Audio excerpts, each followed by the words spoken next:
As we listen to the Word of God, let's bow our heads for a minute in silence.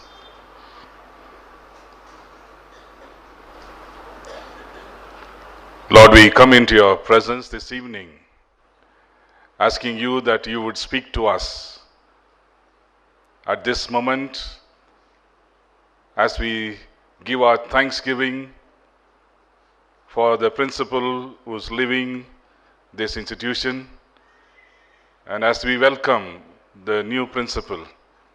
We ask you, O Lord, that you will speak to us so that your word would enable us, encourage us, instill in us that we will be able to be partners in the ministry that you would like to give to us. I ask you, O Lord, that you will speak to me so that I can speak to the congregation who are gathered here.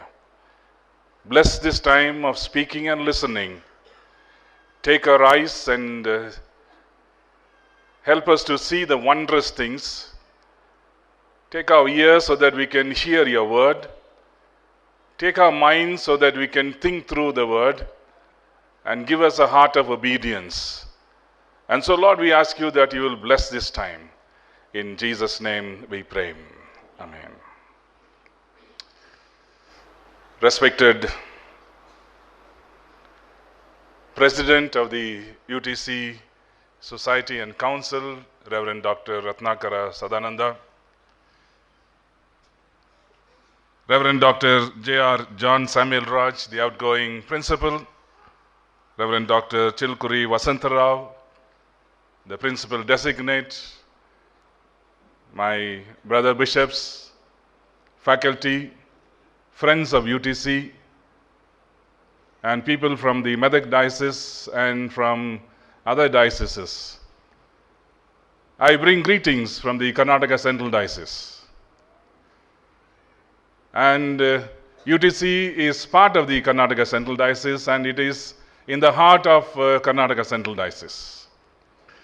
I do not know why the organizers have asked me to share God's word this evening, but a lot of hesitation I accepted to share God's word. And I thank you for inviting me. 2 days back, under the leadership of our beloved General Secretary, Reverend Dr. Ratnakar Sadananda, the Church of South India celebrated 70 years of its pilgrimage here, transcending the boundaries and making our churches as borderless churches, and our churches are so visible in testifying to what the Lord has commanded us. I need to make that known to this congregation because UTC had a very important role in 1910 or 1912 and 1918 when the negotiations were taking place for the formation of the Church of South India, a progressive church in South India. So UTC always played an important role in the life, in the witness, and in the ministry of the Church of South India. And it so happens that it is God's will that the General Secretary of the Church of South India is also the president of this council, and thereby he is able to bridge the gap between the seminaries and the churches together. Today is a very historic event for UTC because there is going to be a transition. The mantle has been handed over to a new principal designate, and he is going to take on. And rightly so, the service is called the service of thanksgiving and a service of welcoming. As all of us understand that every one of us would like to have various understandings of beatitudes. And for us as bishops, we also have certain beatitude. And one of the beatitudes is, blessed are the bishops who make short sermons so that they shall be called the next time. And rightly so, I'm here for the next time, for the second time, because I was there for your quiet days, and I don't know whether I made a short sermon or not, but you called me again to share God's word. And this time it cannot be short sermon. I leave it to the congregation today because farewell will take 20 minutes and welcoming will take 20 minutes. And it might go for a little longer. If you are willing to stay back, I am willing to speak. Because these days it is going only by democracy. So I leave it to the congregation whether you will decide to sit here for 80 minutes or so. But my dear friends, this is a very solemn occasion where we are invoking God's presence and God's blessings into this institution and to invoke God's blessing on the leadership. We are here to bid farewell to the outgoing principal and welcome the new principal to a 107-year-old renowned theological college of international repute. As we bid farewell to Reverend Dr. J.R. John Samuel Raj, sir, we also remember the contribution that you have made and your family has made to this great institution. Professor of the Old Testament and the principal of this institution for the last 8 years, and he's got 3 years and 6 months of service to go. You assumed this great office as a principal in a very difficult time in the history of this college due to the unexpected exit of Dr. Israel Selvanayagam after 1 year of the principalship. Some of the challenges that were ahead of you and you were able to face was financial stability, and you had to look into the nitty-gritties of finances, and you were able to do so. And you also had the development of departments because each department requires 2 PhDs to offer MTH courses to the students. And this, of course, is a rule or an expectation from the Senate of Serampore. You also strengthened the academic program and the student admission, particularly in MTH, and the PhD programs have increased in every department. You, as a leader of this institution, you strengthened the ecumenical partnership with various universities in the US, Germany, UK, and Australia. Partnership meant more faculty and student exchanges and opportunities of mutual learning and engagement. In terms of infrastructure, we also understand that you were able to construct the Centenary Complex, the student quarters, faculty quarters, and dining hall. And this has become a necessity due to structural problems that crept in those months and years. And you also had the dedication of these buildings, which helped more students to come into your campus. Another important milestone in your career was the FCRA was a crisis. It was suspended. And through your friends and through your own personal interference and your involvement, you were able to renew the FCRA. And today, financially, this institution is far better off. And you are also instrumental in establishing 2 chairs, one in the Old Testament and one in the history of Christianity. Sir, each of us, no matter what age we belong, is called to live a full life, to become the person we were created to be, and this is a lifetime task. In 1 John chapter 3 and verse 2, it reminds us, what we will be has not yet been revealed. As you go through the ministry, the mystery of your ministry is unraveled. Every day is an unexpected situation. You're able to depend on God and you're able to do. And that's why all of us, as ministers of the Word of God, are called, we are in the progress, or works in progress. The great artist, God Himself, has not completed His work on any of us. He's still working on us. And that is a hope and that is our faith. Whatever might be the relationship that we have enjoyed, ultimately it is the ministry that really matters for all of us. In a lighter way, let me bring a little analogy as to how we can understand both the farewell and the welcome. My mind goes to the airports. Any airport you see, there are two lounges, the departure lounge and the arrival lounge. A very common way that we looked at it. But if you go and observe very carefully the departure lounge, people with sad faces, close families shedding tears, hugging each other, not knowing whether this person is going to come back or not. And that is the scene. But for the passenger who bids bye to these friends and families, he goes with mixed feelings. Joy because he is leaving this place and going to another place, and he is filled with sorrow because he is leaving his own kith and kin. He might face new challenges, new goals. Everything is going to be new once he goes across to the other airport.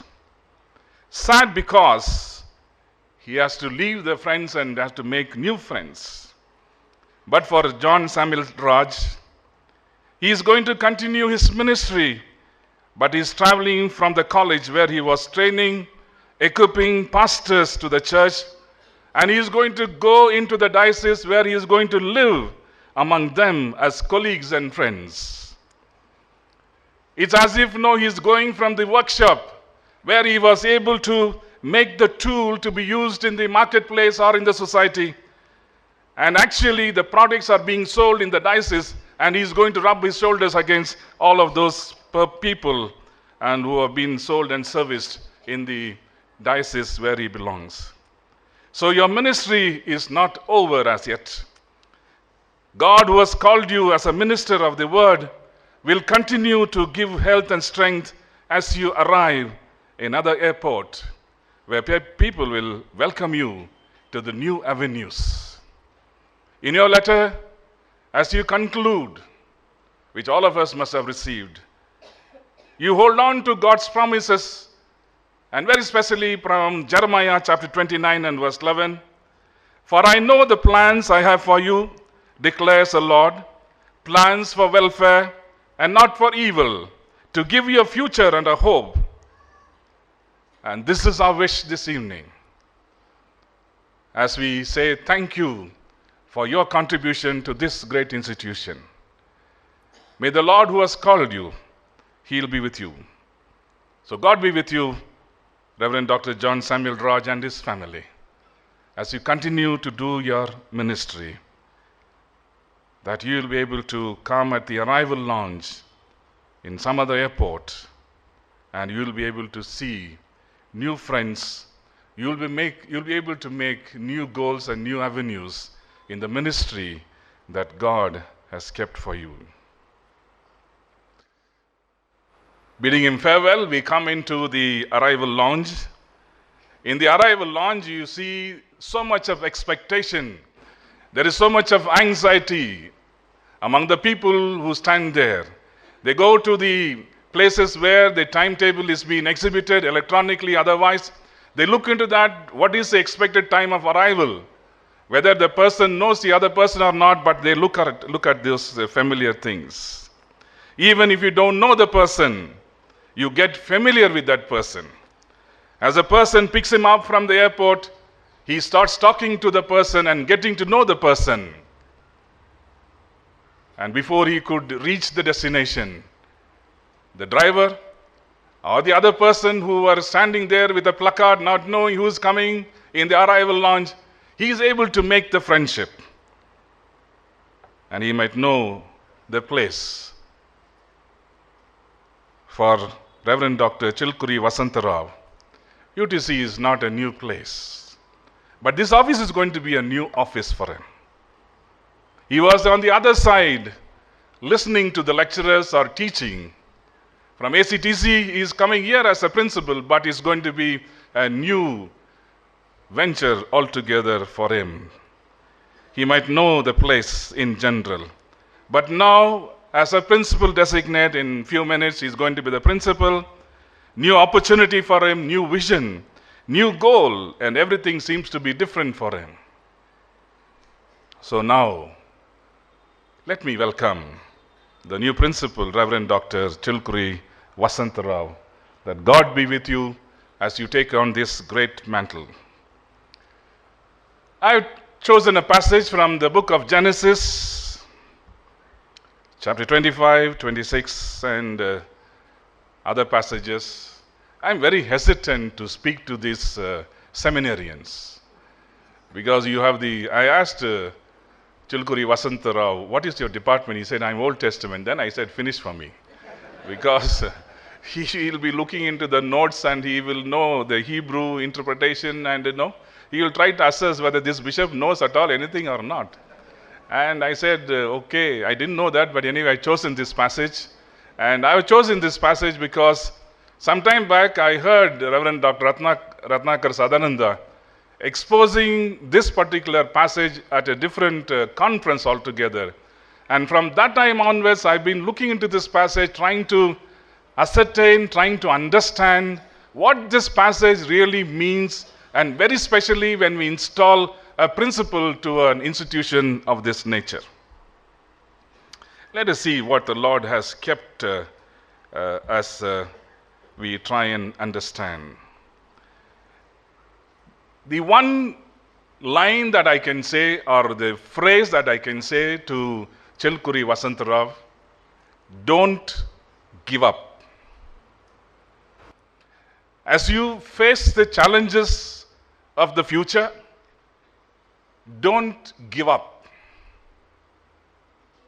Because the Word of God definitely gives us the encouragement. It is the Word that is giving us all the impetus that is required so that we will be able to live a life that worthy of His calling. Very commonly we say, the one who has called you is able to sustain you. It's easy for us to preach and go, but difficult for you as you sit at the principal's chair and administer this great institution, where you have varied strengths and weaknesses, where you're going to face with varied things. I'm not trying to threaten you, but all that I'm saying is that at any point of time, do not be discouraged. There are people who are praying for you. There are people who are all the time wishing you well. There are people whom you can stand by and you can depend on. Thomas Alva Edison, a scientist internationally known, while he was in his 8th and 9th grade, the teacher told him, too stupid to learn anything. When he grew up, he was fired from his first 2 jobs for being non-productive. As an inventor, Edison made 1,000 unsuccessful attempts at inventing the light bulb. But when a reporter called him and asked him, how did it feel to fail 1,000 times? Edison replied, I didn't fail 1,000 times. The light bulb was an invention with 1,000 steps. So every failure is a stepping stone. Great people have made these statements. And Thomas Edison went through that. Thomas Edison experimented for years, tried one kind of filament after another, failed again and again, slept only a few hours a day, but kept on until he succeeded. Why?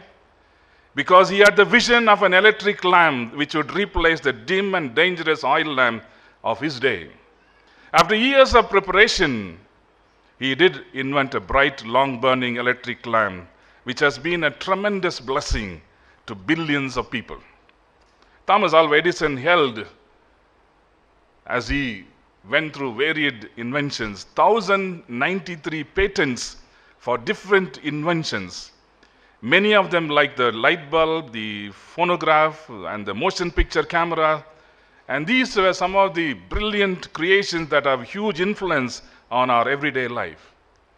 It is because he didn't want to give up. 13 chapters in Genesis are devoted to telling the story of Abraham. And around 10 chapters of the story talks about Jacob. They are the main characters in the plot that we see in the book of Genesis. But when you turn to the Isaac history or the life of Isaac, there are only 2 chapters in the book of Genesis that has been devoted to explain Isaac's life. But the very title Genesis means generation. Genesis is a record of 10 successive generations, and we understand that. The point being, generations come and go, but the Lord remains and never changes. 109 years have passed by since the inception of UTC. You went through ups and downs, challenging times. God, who had founded this institution in equipping people of God theologically and otherwise, was able to stand with this institution. And today, as we have the transition of the leadership from one person to the other person, persons change, God remains the same. So the entire book of Genesis emphasizes on the sovereignty of God and the wisdom of his delays. In the book of Genesis again, we see there are many delays have been recorded. Sarah and Abraham had to wait 25 years before Isaac was born. Jacob had to labor for 14 years to obtain his 2 wives. And Joseph had to wait for 20 years before he was reconciled to his brothers. God has a time, and in his time he makes everything beautiful. And in our times, we need to understand, our times are in God's hand. Psalm 31:15. And his timing is never wrong. His timing is never wrong. Now coming over to the passage that was read to us, the wells were property that Isaac inherited from his father. These were part of Abraham's legacy. Even in the order of service, I repeatedly heard the word legacy being passed on. It is not something that we have initiated today. We might add on to the legacy that's been passed on to us. It is for us as leaders of the church and leaders of this institution to keep that legacy, to keep that goal and the purpose for which this institution was founded. And we need to understand that legacy. And Abraham knew that his family, servants, and his animals must have water, and thereby he started digging wells. The land where they lived also, a semi-desert area, but still Isaac dug a well. The well, as we understand, speaks of dependence. We depend on something for our survival.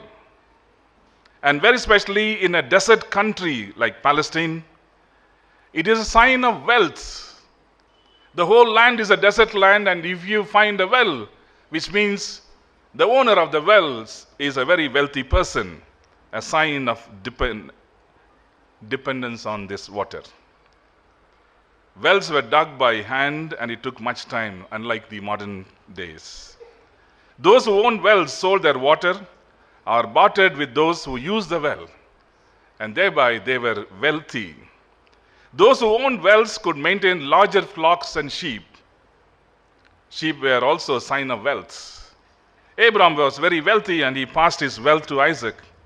Wells always a sign of life. When there is water in the well, you see the life in that place. In 26 Genesis verse 12, then Isaac sowed in that land and received in the same year 100-fold, and the Lord blessed him. God prospered Isaac in everything he did. Isaac became very great in the land of the Philistines. A caution. Isaac understood success often makes enemies. Success often makes enemies. Isaac was able to understand the inheritance was robbed. In verse 15, the Philistines filled up the wells that belonged to Isaac. When a well would become shallow or even dry, the people feared greatly. One of the strategies of the war in those years, in those times, was they used to fill up the well with mud and close the wells. Thereby, there is no life in that area. And that was one of the strategies. The source of life-giving water is closed. The Philistines didn't want the wells for themselves. And they didn't want Isaac also to be there. So they just didn't want Isaac to have them, so they ceased. He not only reclaimed that which his father had claimed, but he dug new wells. If you want the life in UTC, you have to keep the legacy that has been passed on to you. And if you need to dig new wells, God will provide you the labor and God will give you the source so that you'll be able to dig new wells. Do not be worried about closed wells. Do not be bothered about the enemies that come up because of your success, but be bothered about the legacy that has been passed on to you. He not only reclaimed that which his father had claimed, but he also started digging new wells. This is necessary for this new generation. We see the opposing of new wells. Everywhere that Isaac went and dug the well, there was opposition. The first well that he dug, named after Isaac, which means contention. Any proposal that the principal might bring, any new thing that you would like to bring, there could be contentious issue. But God is there behind you. And Isaac believed in a God who was his father's God, and the father had left a legacy, and he was able to keep that legacy going and growing. And the herdmen of Gerar did strive with Isaac's herdmen, saying, "This water is ours." Water in Karnataka is a controversial thing, all of us know. But this is not a controversy in 2017. It was there in the Genesis also. Because every time Isaac dug a new well, there was a contention saying, "This water is ours." And so you vacate from this place. The second well, he digs and he calls it as Sitna, which means hatred. Because of water, hatred, animosity. And you need to really understand, Isaac's enemies helped him to discover the area where he would spend his sojourn. My dear friends, you should understand, as he digs new well, as he prospers, the enemy also prospers.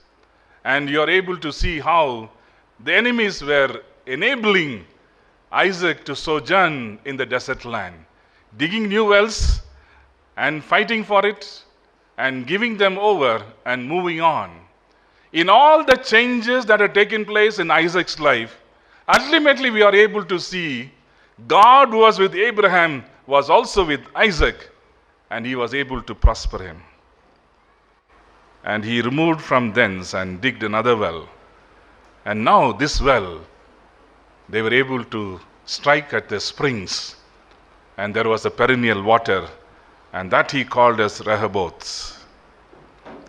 The word Rehoboth means broad place. And there he was able to say, "It is God's place, and I am going to stay here." Follow God's lead, and you will be rewarded.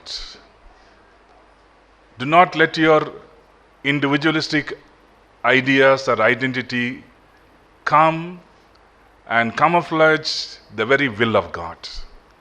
Allow God to go in front of you, and he will be able to pave the way for you. Follow God's lead. The reason why Isaac was in Beersheba was because this was where God was speaking to Isaac. God had brought him here, but if God's presence should move and lead him elsewhere, Isaac was ready to go. And this is a challenge for the new principle. Choose to learn. Choose to learn from your enemies. You are prospering. There is so much of jealousy. There is so much of hatred. There is contention. In spite of all that, learn from your enemies. Many times we dismiss our enemies, saying their value by writing them off as a liability. But we need to make proper use of our enemies, because our enemies prevent our overconfidence. Every time they give you the checks, every time the enemy comes and checks you, it's not because that they are coming to criticize you, it is because they are trying to set you right. Take it in the positive manner. They keep us from becoming overconfident in our own persuasive powers. Once the craze for power creeps into any human person, we know what that person can do. Fred Smith, in his book, You and Your Network, he writes, Enemies are the opposite bank of our stream. They define our existence often more nearly than we could or would do. They are the ones who are reading our lives. It is these enemies who are able to really give us what is required for us. The new principle as he takes over. May I remind you, Isaac's life is in front of you. Dig those new wells. Even if Philistines were to come and fill them up, even if they think that your life is end and there is no life in UTC, God, who has sustained this institution for these many years, will be able to sustain. Do not love the world or the things of the world. The world is passing away and the lust of it, but he who does the will of God abides forever. 1 John 2:15. And when he settled down, we see Isaac building in an altar. An altar talks to us about the dedication, the commitment of that person. Challenging times, defeated moments, tears, anxious moments, and all these passed by. And ultimately, when he came and settled down, he builds an altar, saying, Lord, you had been my guiding force. You had been the rock on which I was able to build my trust. And you are everything in my life. And so, Lord, I build. When I build the altar, I build my dedication, I build my commitment.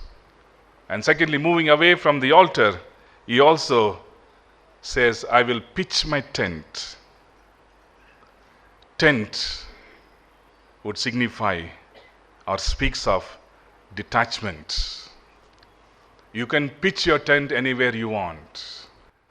As sojourners here, 70 years of the Church of South India, we are moving forward as a progressive church. Your institution, while the mantle is being changed this evening, we only wish and pray that an interrelatedness between the church and the theological colleges and seminaries would be strengthened in a way that you will be able to equip and train and mentor and give the formative years to our people who will be able to take on the ministry so that we'll be able to bridge the gap. A tent speaks of detachment. Do not attach yourself to anything.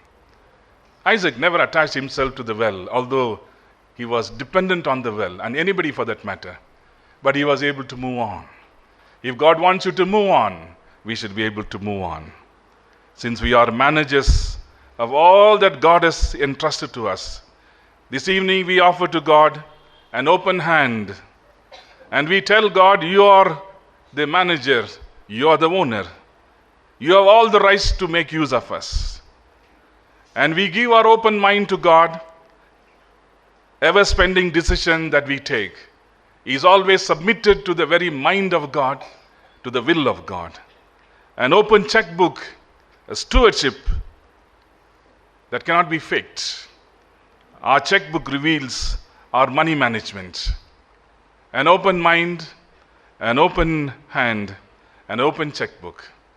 Give it to this Lord who has been with Abraham. And when things go wrong, as they sometimes will, when the road you are trudging seems uphill, when the funds are low and the debts are high, and you want to smile, but you have to sigh.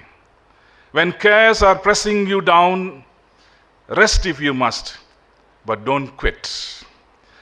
And many a failure turns about when we might have won had we stuck it out. Don't give up.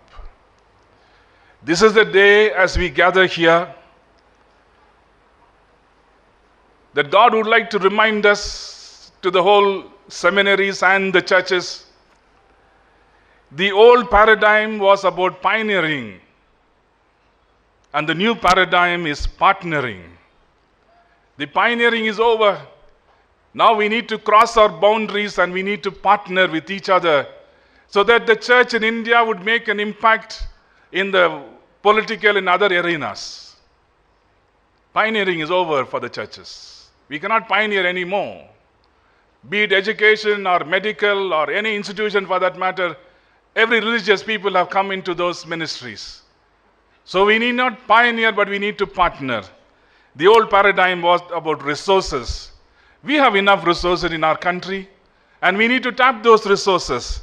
And the new paradigm is relationships. It is a relationship that really matters. The old paradigm was about strategies, but the new paradigm is not about strategy, but about synergy.